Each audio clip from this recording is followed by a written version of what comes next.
haven't made a video in a while, so I felt compelled to make one. I had notes to make one, but I just haven't gotten around to doing it. So, a lot of times I work with a lot of different people. I do quantum healing hypnosis, and I work in the deepest level of trance where we get past the conscious mind and we figure out what's going on in people's lives. Those automatic programs that are running in the background, okay? And just about every single person tells me when I ask them how do we get rid of this, they said, or what's causing this, they said they need to let this go.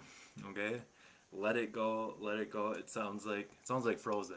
I've even had people actually start singing that song because they've said it over and over again because there's all this stuff they're hanging on to. Okay, so your natural state is healthy and happy.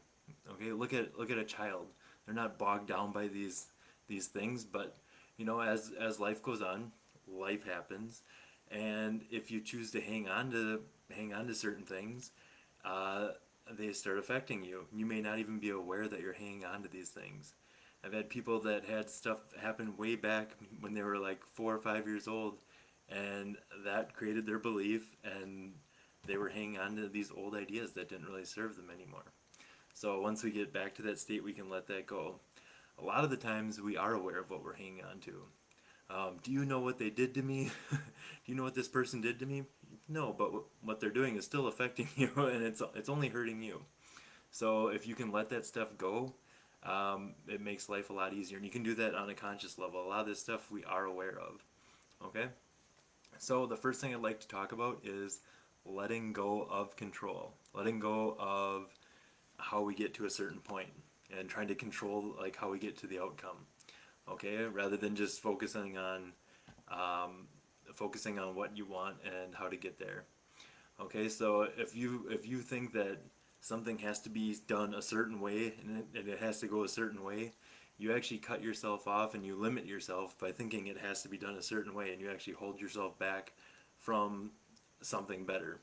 Okay, your conscious mind, what it thinks it can experience is like the base level of what's possible. So once you let go of control of how things have to happen, your life gets a lot easier and a lot more magical. Okay. The next thing is letting go of the past.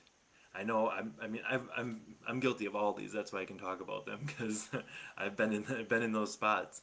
Um, I have let go of like control of how things have to go when I'm at work or something. Like it doesn't have to be the way. I don't actually even care how we get to the end result, and my life has gotten way easier because of it. Okay. Um, Letting go of the past. I've been hanging on to stuff for years and years, and people weren't even in my life anymore, but it was still affecting me to the point where it was almost debilitating, and it really shaped who I am, or who I was rather. Once we let go of those past things, and I knew this, but once we realize that that's not helping us, and that other person isn't doing anything to you anymore, you can just let it go. It's only affecting you, and it doesn't really matter. Most of the stuff that we worry about in our day to day doesn't matter in the grand scheme of things. Okay, and if you can take one way to let it go is look at what you learn from it. Once you look at what you learn from it, you can just let it go. Some people picture it in their mind as cutting a cord, or like if it's something with a person, you can picture up that contract, picture that person. You don't have to do this in person because sometimes the person's not there, or this would be really difficult.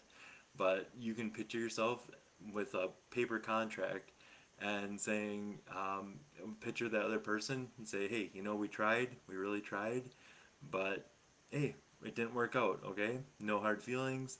You go your way, I'll go my way. You can picture yourself ripping up the contract and letting the pieces fall down, and that person doesn't have control over you anymore. And if they're in your life now, you find out that all of a sudden they can't push your buttons. And when they figure that out, it's not as fun for them anymore. If you don't react to them pushing your buttons, it's boring and they move on. Okay, that's no fun. I've been a button pusher and I've had people push my buttons. It's no fun if you don't get a reaction. Okay, and once you realize that that person has no control over you and can't do that to you, it's not your reality. It doesn't affect you anymore. Okay, so that's how we let go of that past. If it's the things that are buried deeper, there are some like guided meditations to do what's called like shadow work, and kind of get to those. Um, I recommend there's a couple by like Aaron Dowdy on YouTube, and it's about completing the past, or um, uh, a guided meditation to see yourself as whole, worthy, and complete. And I was amazed at the things that came up in my when I did it. It was stuff that I didn't even remember consciously, but I got past it, and it's like it's still in your field and it's still affecting you. So once you get rid of it, it's just not a part of you anymore. And part of it is remembering what that is, so you can just once you realize what some of them are, you're like, really, that's where that came from, and it's like so absurd. I know he gave an example in one of his videos about his dad would buy a action figure for him every time he'd go spend the time at his dad's, and eventually he got older, and he's like, well, he asked his dad why he did that, and he's like, well, I love you. And well, as he got older, he stopped buying him action figures, and he took that as, oh, my dad doesn't love me anymore. I must not be good enough. You wouldn't know that on a conscious level, but once you get to that and you realize where it came from, you're like, that's ridiculous, and you can just get rid of it. But you also see what an impact what we say has on children. So you actually see a kind of a bigger picture too. All right. Another thing to let go of is anger. Um, with the work I do, suppressed anger causes a lot of issues, in particular cancer. Um, and the area of the body tells you more about um, what what part of anger you're suppressing. Okay, so that suppressed anger is anger that's not dealt with. It's anger that's not said or not brought up, and you're holding on to it. So you have to let that go. Okay, a lot of times it causes things before that. Okay, it doesn't start with cancer, but it starts with other things, and eventually builds into cancer. But that's usually caused by that hanging on to anger. If you have something to say it, get it out, but hanging on to anything isn't good. All right, and the last one is fear. Okay, I don't know how many times they've said, "Oh, you have to release the fear of this," or um, a lot of times the fear is, especially with the times that are going on now, hanging on to fear is just hard for your body. Okay, staying in that heightened state of fear. If you look at it from a biological standpoint, um, that fear helps us. It's a survival mechanism. It's beneficial, but it's for very short periods. Okay, so if you're on the plains and you're being chased by a lion, nature says, "Hey, you should probably run faster." And it kicks up all these.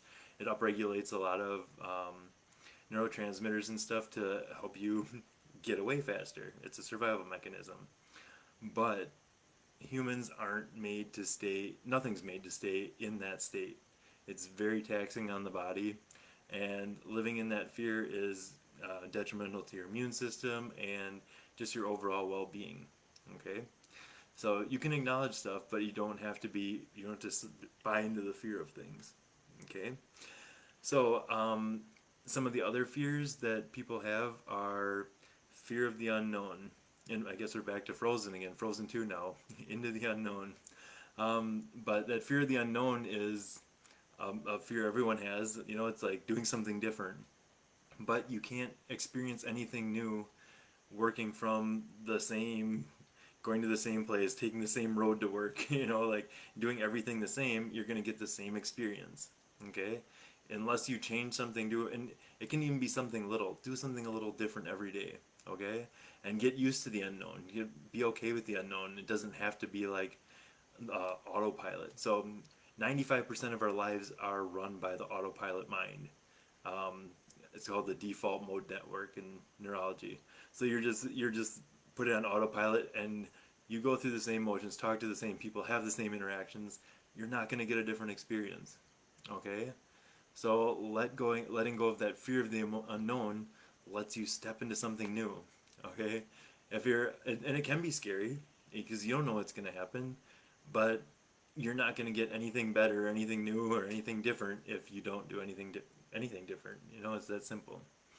Okay, and the other fear that people tell me about is like they're told what their passion is, and they know that, but they have a fear of failure.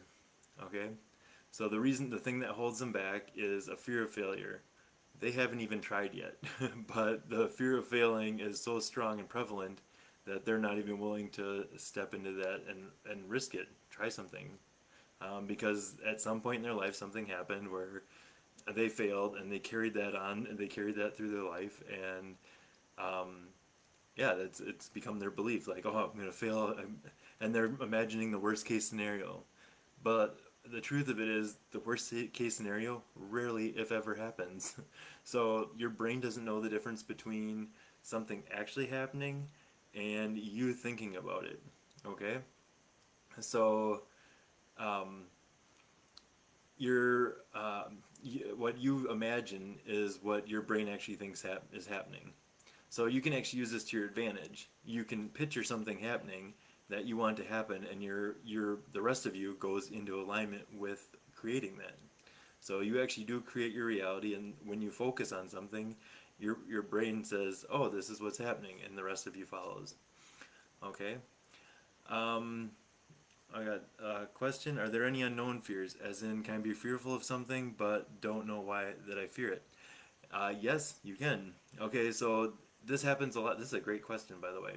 I wasn't going to go into this, but we're talking about things that we can let go on a conscious level. But there are things that, what I find with the irrational fears, they're usually tied to a past life. So I didn't want to go too esoteric on this, but they are tied to a past life.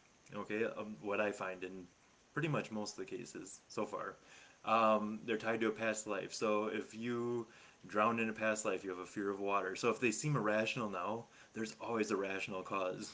Okay, and they're very real. They're very real. Um, there was a person who was afraid of going under the water. So, every time I think I have this figured out, I don't. It turns out she was buried alive in the bubonic plague. They thought she had passed, but she wasn't. So, very rational fear that you carry over, and it carries over as a residue into this life. So that's an excellent question, and you have to do a little bit more work to bring those up and release those. And those are those things that we don't know why we're afraid of, but then find out why that you actually are afraid for a reason. Okay, we call what we call like irrational fears or phobias. Okay, they do have actual root that we can trace it back to, but it takes a little bit more work.